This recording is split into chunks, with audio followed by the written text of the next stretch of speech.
Boa noite, irmãos queridos. Vamos, nesse momento, dirigir uma palavra de oração. Muitos irmãos estão precisando de saúde, né? Ainda hoje tivemos o conhecimento de uma esposa de um de nossos alunos aqui do Instituto Bíblico, que não está bem.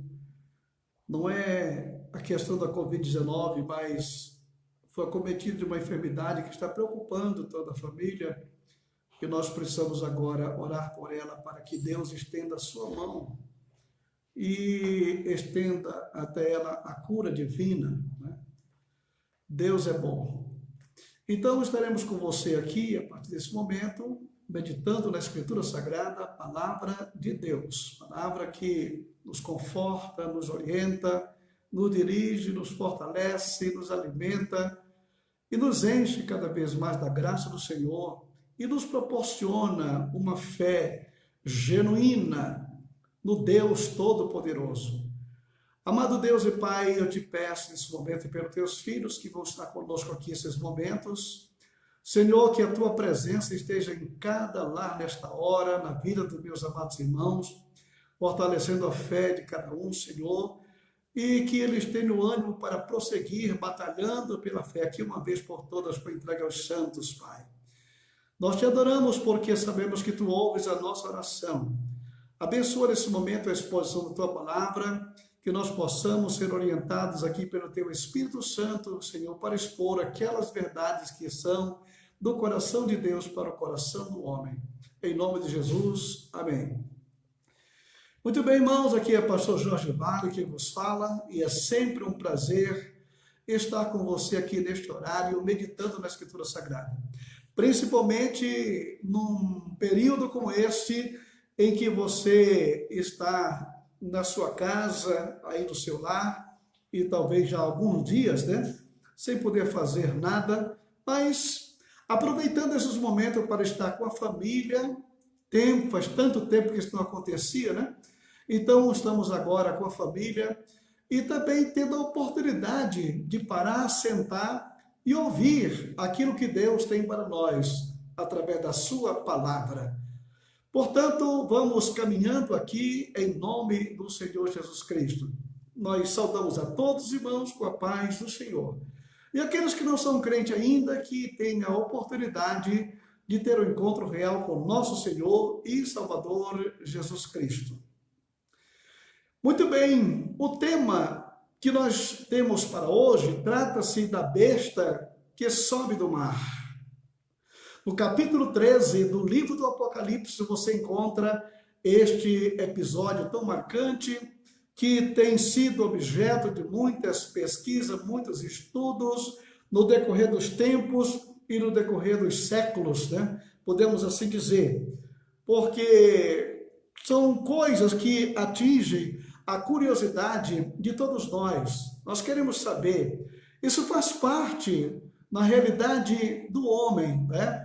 O querer descobrir as coisas que estão ocultas, aquilo que Deus quer dizer, aquilo que Ele tem para a sua igreja, para o seu povo na face da terra.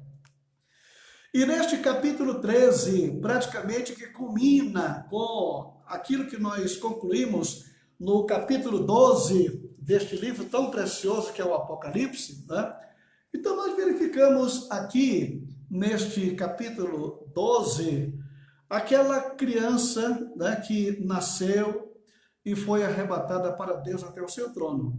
Como nós falamos ontem aqui, esta criança, ela na realidade é a igreja. Aquela criança prometida lá no Gênesis, que a semente da mulher é que vai esmagar a cabeça da serpente. Então, nós temos assim a igreja que foi gerada dentro do judaísmo, se desenvolveu dentro do judaísmo, até que chegou o momento da delivrance. E aqui no capítulo 12, a criança nasce, é arrebatada para Deus até o seu trono, é fora da vista da serpente, e o dragão foi perseguir a mulher, que é naturalmente a nação judaica, que desde o começo de sua história que este elemento sabia que esta mulher um dia iria dar à luz a um filho, uma criança, que iria esmagar sua cabeça.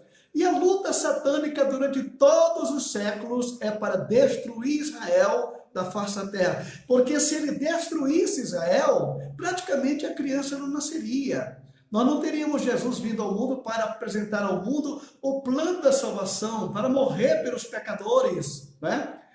Mas essa criança, ela foi gerada, ela teve a sua origem, teve o seu progresso, né? Ali vem acompanhando tanto o judeu como os cristãos, andam para passo, porque estão ligados, estão vinculados um ao outro.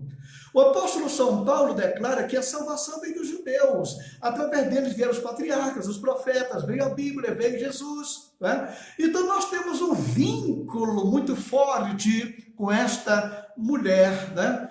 Mas quando chega aqui no capítulo 12, a criança, ela nasce e é arrebatada para Deus até o seu trono fora da vista da serpente. Agora acontece aqui nesse momento um fenômeno extraordinário. Tá? Um fenômeno astronômico. Muitas pessoas acham que Satanás está aqui na terra, acham que os seus anjos estão aqui na terra. Porém, você quando começa a estudar direitinho a situação, você vai ver que quem atormenta os homens são os demônios, né? São espíritos malignos, espíritos demoníacos, né? Que estão perturbando a humanidade. Quanto a Satanás e seus anjos, o trono dele, tá? O governo dele, a organização dele não se encontra aqui neste planeta. Ele é o príncipe da potestade do ar. É dali de cima que ele rege o que acontece aqui no planeta Terra. Desde a queda tem sido assim, tá? Então, quando você vê todo o sistema, as organizações do mundo, isso tudo emana de uma cadeia de comando que vem lá de cima. Então, o próprio Senhor Jesus Cristo declarou que Satanás não está dividido. Se ele tivesse dividido, o seu reino não subsistiria. Então, ele tem um reino, ele tem os seus súditos, ele comanda. O que acontece aqui no planeta Terra é reflexo do que vem de lá de cima. E nós observamos que ele está ali.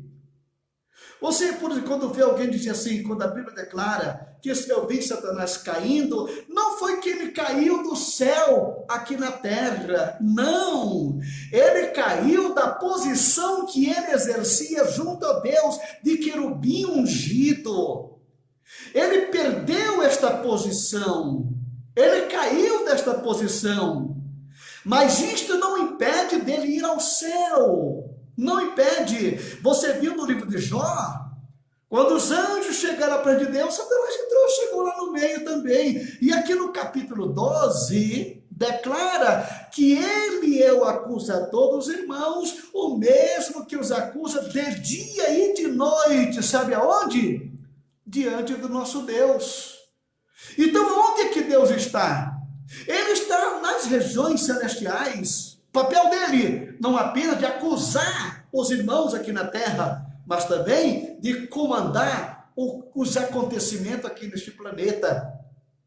Então, nós observamos que existe ali uma cadeia de comando, porque a Bíblia chama Satanás de Deus deste século, que príncipe deste mundo. Ele comanda os principados e potestades. A nossa luta não é um contra o outro, mas é contra principados e potestades, contra as ordens infernais do mal nas regiões celestiais. É onde ele está, é onde está a sua cadeia de comando. Então ele está ali. Aí você pergunta, mas pastor Jorge, por que ele não desceu ainda para o planeta Terra? Por quê? É justamente aqui que está o mistério. Por quê? Porque ele só pode chegar aqui neste planeta quando houver uma apostasia completa no planeta Terra. O que é apostasia? é a ausência de fé no planeta Terra. Você está me entendendo? Aquela fé, por exemplo, quando você vê na galeria dos heróis da fé, do capítulo 11 da carta aos Hebreus, pela fé Noé, pela fé Enoque, pela fé Davi, pela fé Josué, pela fé, enfim, pela fé. E a Bíblia fala que a fé no planeta Terra, ela tomou uma proporção gigantesca quando Abraão veio ao mundo e ele se tornou pai da fé.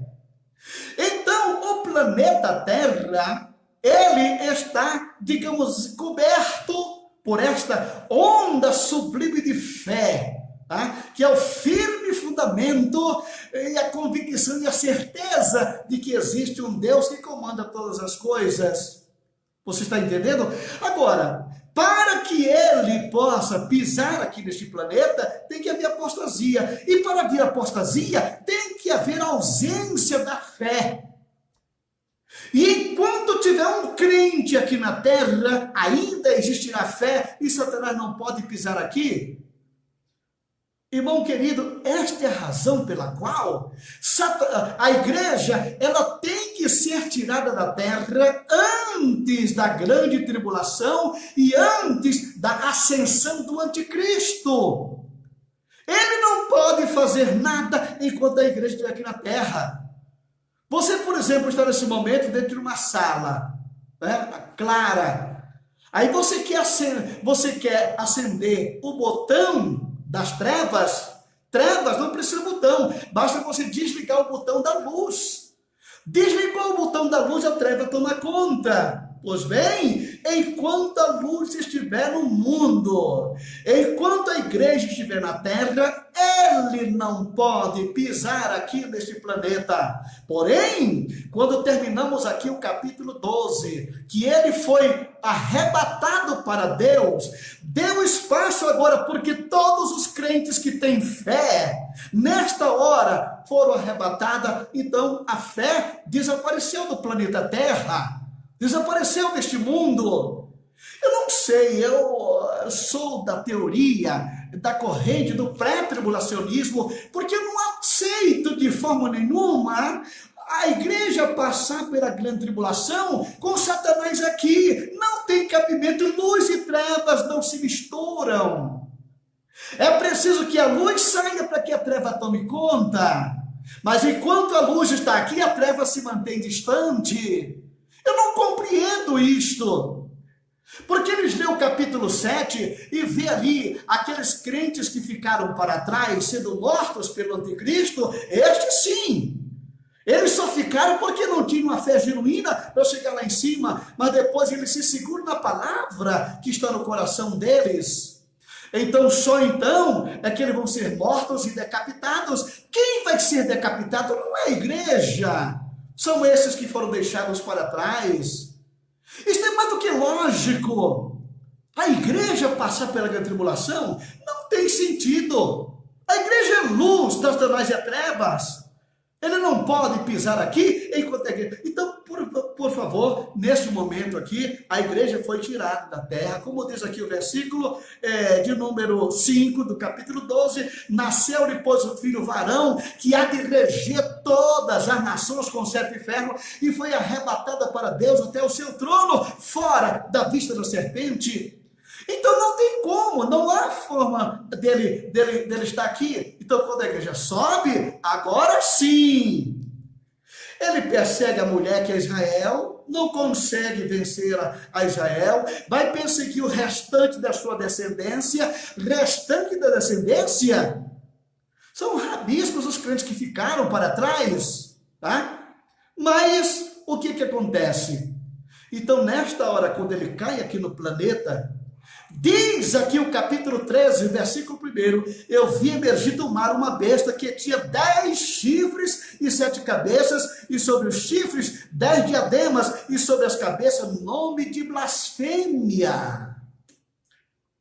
Nome de blasfêmia, 7 cabeças. Quando você pula para o capítulo de número 17, você tem aqui uma descrição do que é que vai acontecer aqui nesta ocasião.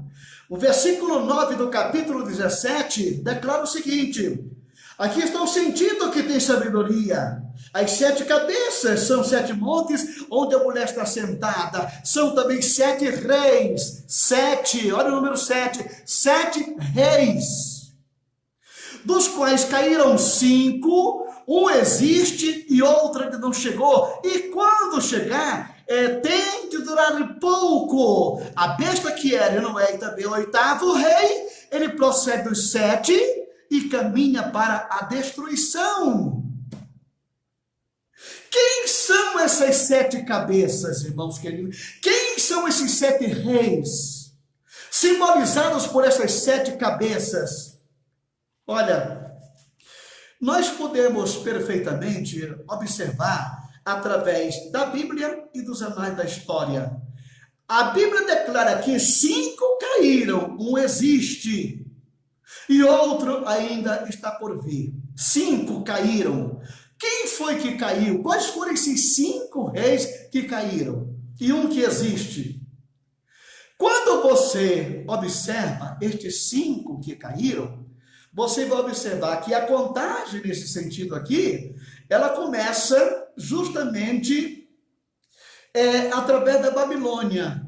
Quando Daniel, ele teve aquela visão, e ele decifrou para Nabucodonosor, dizendo: tu és a cabeça de ouro.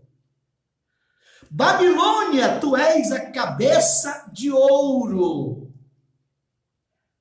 E ali ele começa a decifrar, e o próprio livro de Daniel vai mostrando quem são: peito de bronze, tronco de prata e as pernas de ferro. Ele vai mostrando. Por que são 5? Por que não apresenta 7?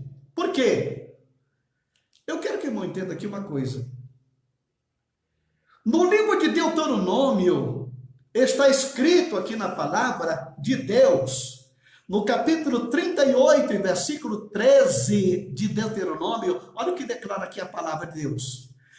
O Senhor te porá por cabeça e não por cauda, e só estarás em cima e não por baixo, se obedeceres aos mandamentos do Senhor teu Deus, que hoje te ordeno para os guardar e cumprir.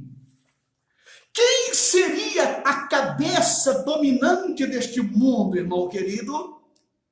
Quem é que foi levantado na terra para dominar este planeta? Justamente a nação de Israel, um governo teocrático, um governo em que Deus estaria na frente.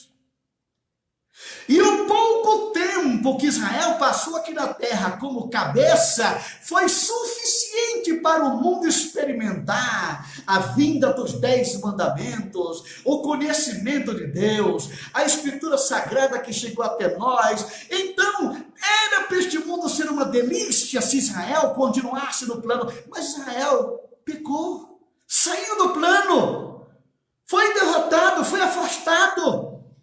Não, Deus não teve como continuar trabalhando com eles, porque Deus é santo e não existe comunhão entre o pecado faz separação entre vós e vosso Deus. Conclusão, naquele momento, você vê que o domínio temporal, ele passou para o império do Egito. O Egito foi a primeira potência do mundo, e depois a Assíria, e depois a Babilônia. E quando Daniel está decifrando este sonho aqui para Nabucodonosor, que diz: tu és a cabeça de ouro, é justamente que ele começa ali de Babilônia. Babilônia, primeiro, Império Medo-Persa, 2, Grécia, 3, Grécia, e você vai encontrar aqui o Império Romano. Encontramos aqui praticamente esses impérios. Deixa eu ver aqui direitinho para você se situar. Primeiro, o Egito. O segundo, a Síria. O terceiro, a Babilônia. O quarto, você vai encontrar os Medos e Persas. Você vai encontrar a Grécia. E você vai encontrar aqui o Império Romano. 5 passaram, um existe. Quem é que existia naquele tempo? Hein? Era justamente o Império Romano. Quando João teve esta visão de Patmos, ele vivia dentro do Império Romano, que era o império que existia na época. Aí quando você observa aqui que 5 reis que comandam a esfera espiritual, você se lembra que quando Daniel teve ele passou 21 dias, 3 semanas buscando a face de Deus? Que quando Miguel veio com ele, disse: olha, Daniel, a tua oração foi ouvida no primeiro dia, mas o príncipe da Pérsia me segurou, e eu tenho que ir rápido porque o príncipe da Grécia está aí. Então existe um principado que governa este mundo, tá? Este mundo que começa justamente sobre essa questão da Babilônia, né? Primeiramente a Síria, ou seja, o Egito. Quando você vê praticamente o Egito, você vai ver qual foi a maior contribuição que o Egito deu para o mundo dos homens aqui na Terra, hein? Você vai ver que o ocultismo principal, ele surge no Egito. A magia, ele surge no Egito. Esta questão da vida depois da morte, e que criaram-se as pirâmides do Egito, e aquelas mágicas, e aquilo tudo foram forjado nos porões do Egito, que isso até hoje permeia o globo da Terra. Os subterfúgios, os esconderijos dos crimes, das coisas que nós temos na face da Terra. Mas depois você vai ver que a Síria, ela toma conta depois que cai o Império do Egito. E a Síria, veja só, a economia assíria era baseada no saque e nos tributos adquiridos da guerra. Os povos conquistados passavam a ser tratados como servos. Foi aí que vinha a dominação humana, que perdura até o dia de hoje. Esta foi a filosofia assíria deste comando que está lá em cima. Quanto mais o homem puder subjugar o outro, ele subjuga. Porque este principado lá de cima, que se chama governo da Síria, esse governo espiritual, é justamente isso: é o homem escravizando o homem mandando no homem, o homem subjugando o homem, é impostos, é tudo quanto é coisa. Isso quanto imposto foi criado justamente a partir desse momento do Império Assírio. Mas depois, vamos ver que a Síria caiu sob o domínio da Babilônia, onde nós encontramos aqui Nabucodonosor, a cabeça de ouro, que é de onde começa os 5 que vão cair. E você vai observar aqui a questão de Nabucodonosor. Veja só. O rei, capítulo de Daniel, capítulo 3, versículo 1. O rei Nabucodonosor fez uma estátua de ouro, cuja altura era de 60 côvados e a sua largura de 6 côvados. Levantou-a no campo de Dura, na província da Babilônia, e obrigou que todos os homens do seu império, que era quem comandava o mundo daquela época, se prostrasse. Aqui está a idolatria babilônica, que toma conta do globo da terra. Aqui está esse principado que vem com esta questão da idolatria, que só vai cair lá no capítulo 18 de Apocalipse, quando foi declarado: caiu a grande Babilônia. Mas por enquanto, esses impérios todos continuam. Agora, a Babilônia, ela depois caiu sob o domínio medo-persa, tá? Medo-persa. Durante os anos de 612 até 550 de Cristo, a região do atual Irã foi dominada pelos medos, um povo que dividia esse território há vários séculos com outro povo, os persas. A unificação política no planalto iraniano e a criação do Império Persa foi a obra de Ciro, que foi o rei da Pérsia. O ambiente econômico do Império teve seu período de apogeu sob o reinado de Dario I, que procurou estimular o comércio e a agricultura com a introdução de um padrão monetário que ficou conhecido com o nome de Dárico, ou Dárico. É dali que vem esse sistema econômico mundial. É dali que vem praticamente essa questão da aplicação nas bolsas de valores. O dinheiro que manda, que comanda, vem da onde? A partir do Império Medo-Persa. Até então, os comércios eram feitos no bar de troca, mas aqui foi criado o Dárico, que foi justamente a moeda que passou a correr no mundo, e dali para frente você observa que hoje não se vive sem uma moeda corrente para fazer qualquer comércio no mundo. Esse sistema econômico podre na terra, isso tem um comando que vem lá de cima. É uma das cabeças. Mas também depois desse Império Medo-Persa, vinha a Grécia. Você se lembra do Império Grego? Este império que teve o seu apogeu no tempo de Aristóteles e Platão e a criação da filosofia humanista, que até hoje as universidades do mundo inteiro absorvem a filosofia platônica e aristotélica. Isso tudo, essa filosofia humana, esse humanismo, ele vem dessa cadeia de comando. Então você observa que tudo tem uma origem. Isso não foi Deus que criou. Mas depois da Grécia, aí vem agora o quê? O Império Romano, que é o império que existia naquela época, o império que existia naquele tempo, quando João teve a visão de Patmos. Aí quando você observa o Império Romano, qual foi a contribuição que este império, comandado lá de cima, ele teve aqui no mundo, hein? Foi daí que começaram a surgir as leis, que começaram a surgir essa questão do júri, do julgamento e outras coisas mais. Inclusive, se você pesquisar no Google a origem da toga usada pelos juízes do Supremo, isso veio do Império Romano. Isso veio de Roma. E Roma, naturalmente, comandada pelo sistema que veio lá de cima. Então você observa essa cadeia de comando. Mas, aqui, o capítulo 17, ele declara que 5 passaram. Tá? Um existe, que era o Império Romano, mas o outro, ele virá. Tá? Diz aqui, caíram 5, um existe e outro ainda não chegou. E quando chegar, ele tem de durar pouco.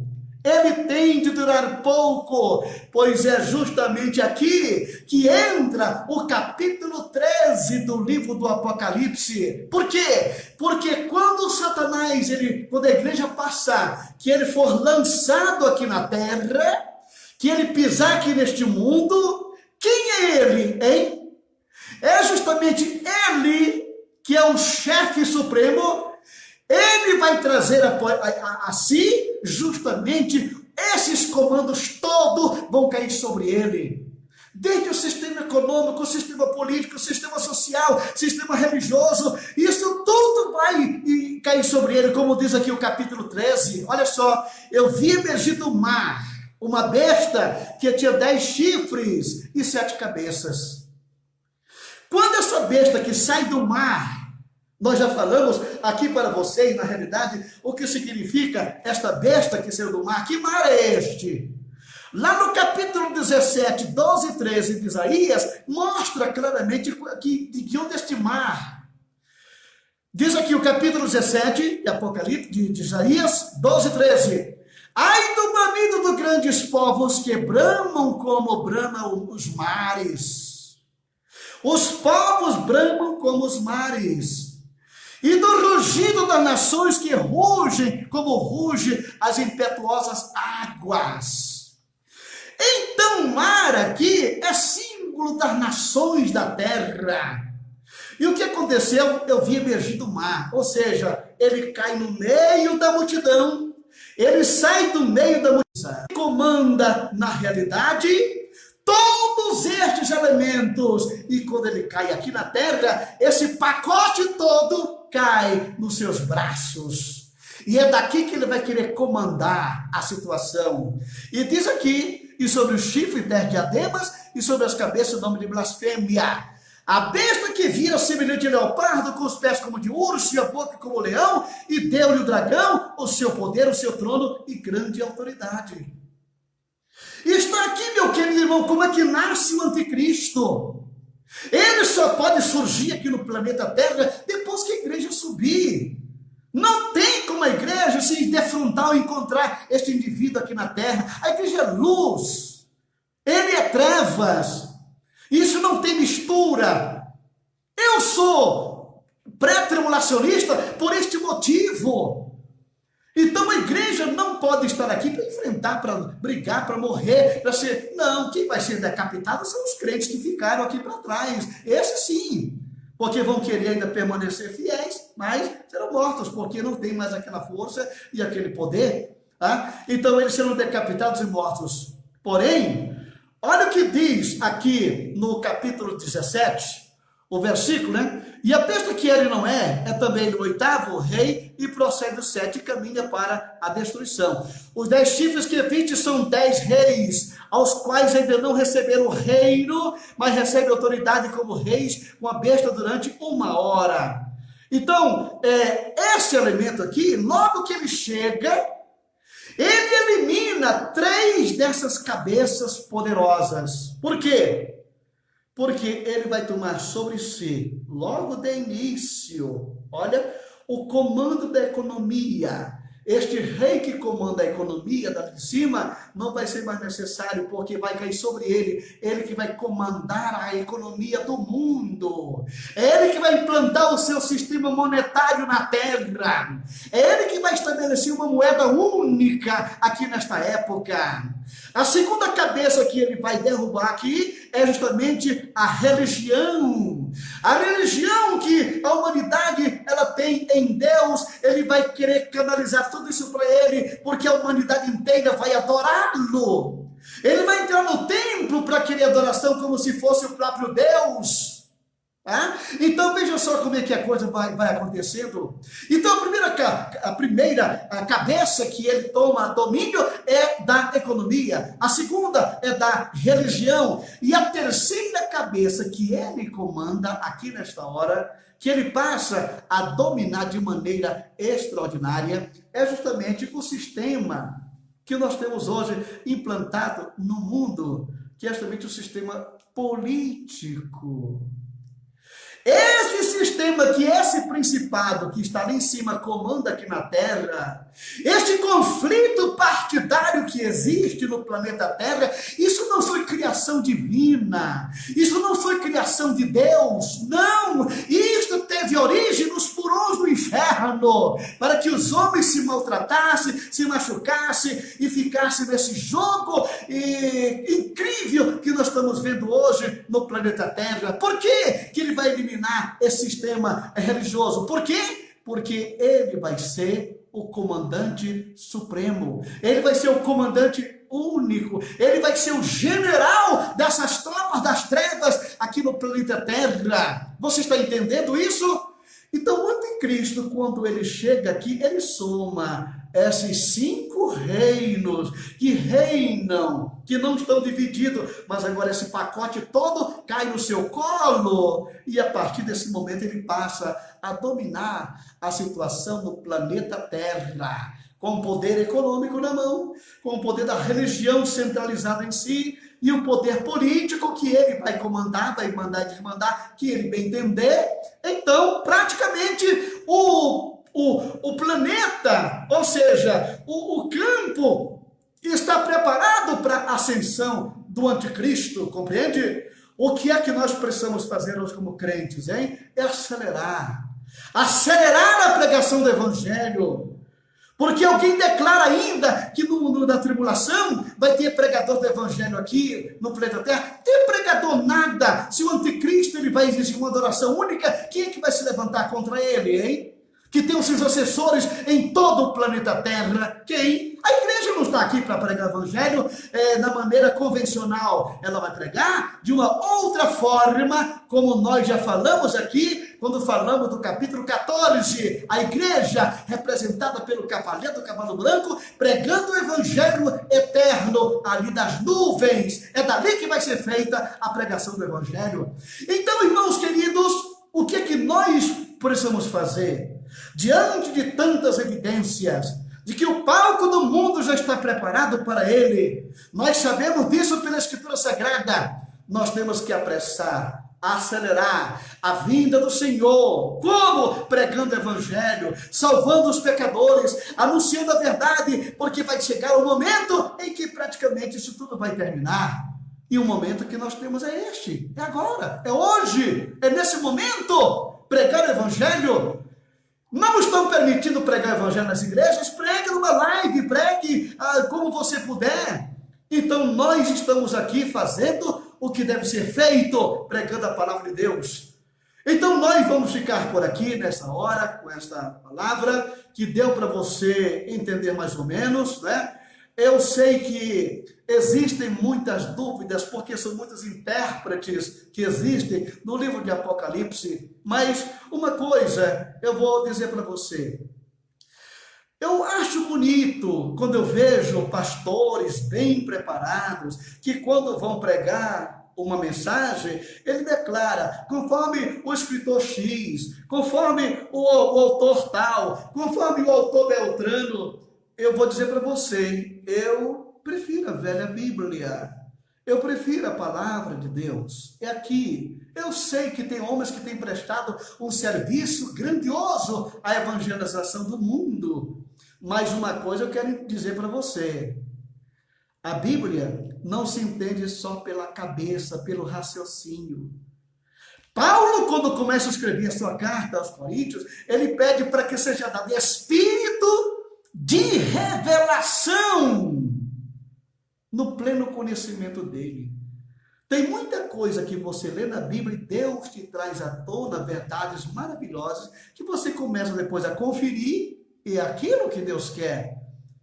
Então vamos continuar lendo a palavra de Deus, lendo bons livros, isso tudo é muito importante, é fundamental, fazer um belo curso teológico, isso é bom para o conhecimento. Agora, a inspiração divina, o espírito de revelação, isso é Deus quem dá à medida que você busca, tá certo? Então vamos orar nesse momento, pedindo a Deus que te use poderosamente bem suas mãos nesses últimos dias, nesses últimos momentos, porque nós sabemos que as coisas estão caminhando de acordo como Deus planejou, tá? Nada do que está acontecendo no mundo foge ao plano e ao conhecimento de Deus, nada.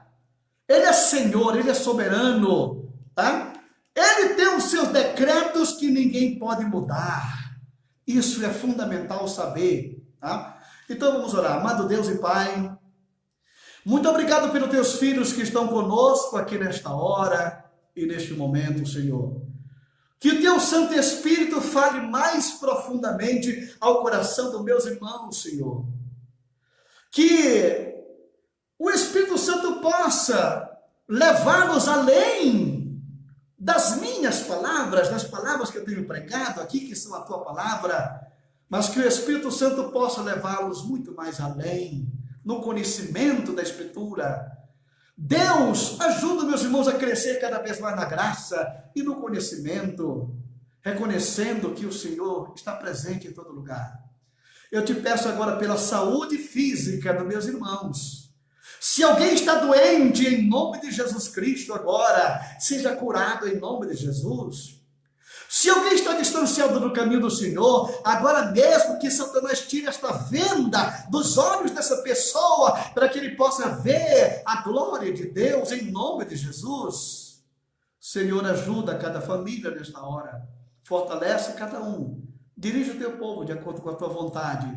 Meu Deus e meu Pai, eu quero te pedir nesse momento também pela tua igreja na face da terra, por homens valorosos que o Senhor tem levantado neste planeta, para anunciar as verdades eternas, que eles não fujam de forma nenhuma da Escritura Sagrada, a palavra de Deus. Senhor, ajuda-nos a compreender cada vez mais essas verdades que são eternas. Ajuda meus irmãos, Pai, e usa eles poderosamente para fortalecer a tua igreja, para conduzir o teu povo, para abençoar vidas.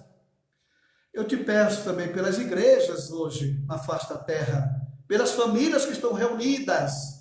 Senhor, abençoa cada um aonde estiver nesse momento. Eu te peço também nesse momento pela nossa nação brasileira, pelas autoridades constituídas, meu Pai. Senhor, este demônio que colocou o pé aqui no Brasil, ele tem que bater em retirada. porque esta terra pertence ao Senhor. O teu povo está aqui nesta hora clamando, e no nome de Jesus Cristo, nós repreendemos agora, amigo, todo o poder das trevas que paira sobre a nação brasileira, que paira sobre o Planalto ali em Brasília, em nome de Jesus Cristo. Toda potestade maligna sai daqui, em nome de Jesus Cristo. Envia os teus anjos, Senhor, e abre esses demônios e leva para as trevas exteriores sem direito a retorno, em nome de Jesus Cristo. Pai, abençoa o presidente da República, dê sabedoria ao teu servo, dê saúde ao teu filho, Pai, dê graça a ele para confiar cada vez mais em ti, saber que o Senhor é que está governando ali, através da vida dele, Senhor, e de todos os seus ministros, meu Pai. Abençoa o presidente da Câmara e do Senado e os homens do Supremo, Senhor. Ajuda estes homens, Pai Celestial, a entender que existe uma causa pela qual eles foram levantados nesse país, que é de lutar pelo bem-estar da nação e da população do Brasil, Senhor. Ajuda, Senhor. Ajuda estes homens. Eu não aceito que Satanás venha manipular como se fossem marionetes, jogando um contra o outro, quebrando uma cadeia de hierarquia e trazendo para si mesmo a colheita maligna que eles estão recebendo. Ajuda eles a entenderem isto. Ajuda eles a compreender que aquilo que o homem semeia, ele ceifa. Não tem como. E a única maneira de não ceifar é não semear. Por isso, ajuda-nos, Pai. Ajuda estes homens e mulheres a semear coisas boas, agradáveis, para beneficiar a nação brasileira e não para querer criar coisas que causem pavor e angústia para a população brasileira. Senhor, o teu povo não aguenta mais isso, Senhor. E no teu santo nome é que nós te pedimos agora, em teu nome, que todo o poder das trevas sai daqui, em nome de Jesus Cristo, em nome de Jesus. Deus abençoe, querido irmão. Muito obrigado por ter partilhado esta oração conosco. E a graça de nosso Senhor Jesus Cristo, o amor de Deus nosso Pai, a comunhão e a consolação do Espírito Santo seja com todo o povo de Deus, agora e sempre. Amém e amém. Deus te abençoe, irmão, e tenha uma boa noite. Durma em paz. Não se preocupe, porque Deus está no controle. Amém?